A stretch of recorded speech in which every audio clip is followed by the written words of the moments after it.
Friends, இன்றைக்கி நம்ம carrot chapati தான் செய்ய போகிறோம். கேரட் அப்படியே பொரியல் பண்ணி கொடுத்தா நம்ம குட்டீஸுங்களாம் சரியாக சாப்பிட மாட்டாங்க. அதனால் அவங்களுக்கு தெரியாமல் இந்த மாதிரி சப்பாத்தி மாவில் அரைச்சி நல்லா பிசைஞ்சு சப்பாத்தி மாவு செஞ்சு கொடுத்துட்டோம்னா சூப்பராக சாப்பிட்ருவாங்க குழந்தைங்க. இதுக்கு சைட் டிஷ் நான் வந்து சன்னா கிரேவி தாங்க செய்ய போகிறேன். எப்படி செய்யறதுன்றதை இப்போ நம்ம பார்க்கலாம். இந்த மாதிரி நல்லா பேஸ்ட்டு மாதிரி அரைச்சி எடுத்துக்கணும். கேரட்டை நம்ம தேவையான எவ்வளோ மாவு யூஸ் பண்ண போகிறோமோ அந்த மாவு எடுத்துட்டு அதில் இதை நம்ம கலந்துக்கலாம்.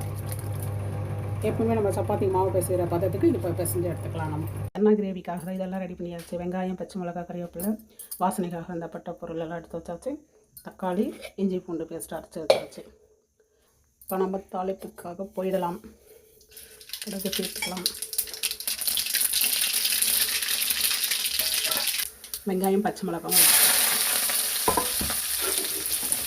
வந்துட்டு வேக வைக்கும்போது உப்பு, மிளகாய் பொடி, ஜீரகம் இது எல்லாமே சேர்த்து தான் வேக வச்சுருக்கேன் நான்.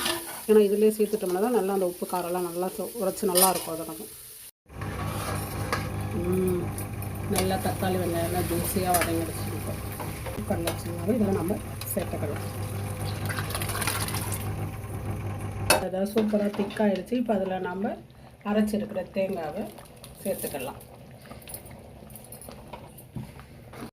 இப்போ இதில் நம்ம லாஸ்ட்டு ஃபைனல் டச் பழன்னு நம்ம கொத்தமல்லி கருவேப்பிலையை தூவிக்கலாம். பழன்ட்டு கல் நல்லா சூடாகிடுச்சு.